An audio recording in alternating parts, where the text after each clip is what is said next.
The challenge that I found was actually walking. I know that sounds really silly because I signed up for a long walk.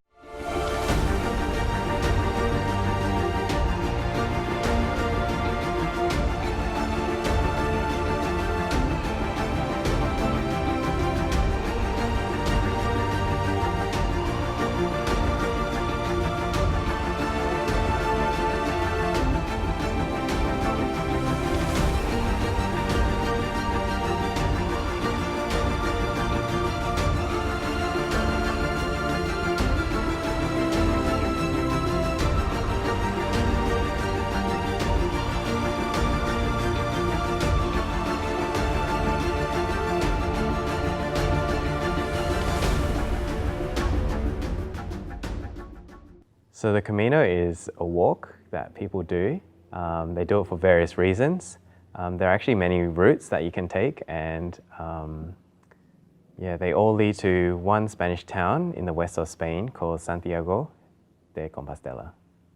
So the route I took is called the Camino Francés, which is the French way, or some people call it Jacob's Way as well.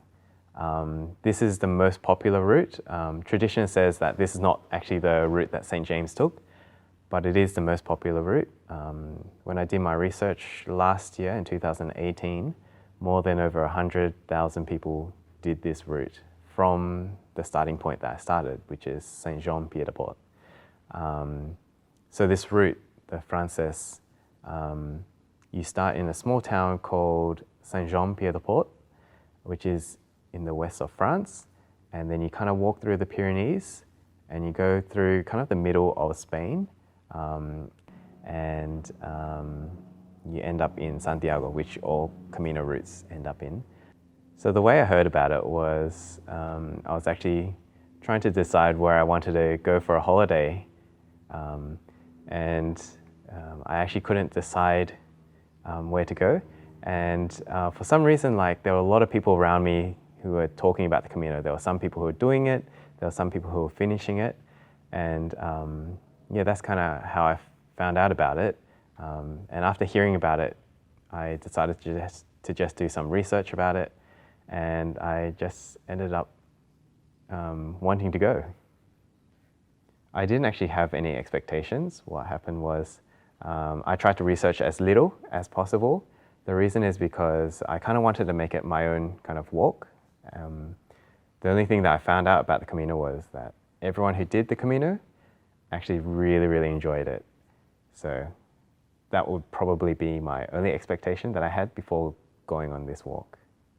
The biggest thing that I'll say that was my highlight was actually the people who I was walking with. I didn't expect to grow such strong friendships along the walk. There was this one guy who I actually walked with from the second day, and we pretty much walked together for over 30 days together.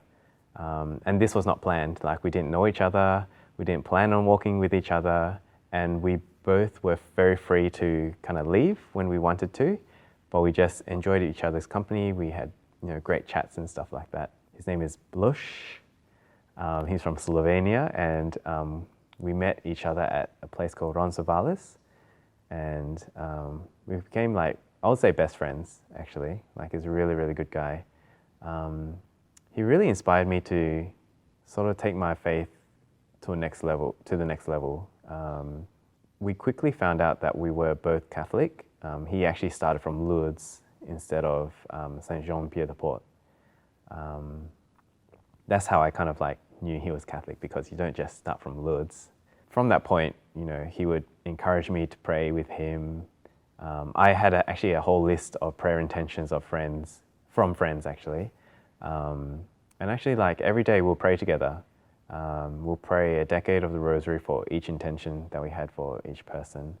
I would used to think my prayer life is actually just a private thing, but I developed a sense of love for praying with other people. And Blush really was the person who really inspired that.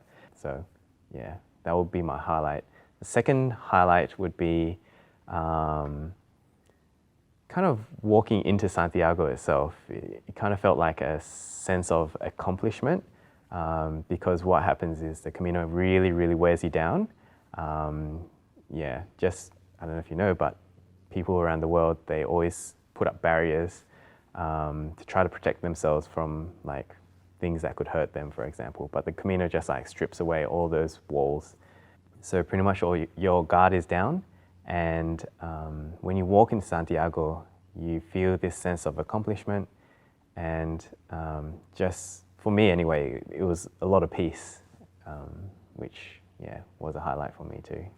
So there are 3 places along the Francés way that I really, really enjoyed. The first one was the very first day when we walked up the Pyrenees.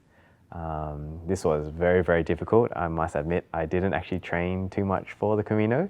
And the first day or 2, 2 days I was there. The first day, you're pretty much just climbing mountains. Like you climb up over 900 meters or something, but you have everything in your backpack. And but saying that, it was very, very beautiful. Just the view was unbelievable. In Perth, we don't have that many mountains, so we don't get that pleasure of being able to hike up mountains and stuff like that. But in the Pyrenees, it was just unbelievable, really, really nice. The second place I really liked was a small town called Carillon. So this place was a very, very religious place, I felt. There was an albergue. So an albergue is like the hostels where the pilgrims stay at. This particular one, it was run by religious sisters. So when I was there were these novices, so people who are discerning the religious life. They would just run the place. They were so nice, so friendly. Because the day before and the day leading up to it, oh man, we were so tired, so wrecked. And it was just a very, very hard day for myself. But when we got to the place, the sisters were so welcoming.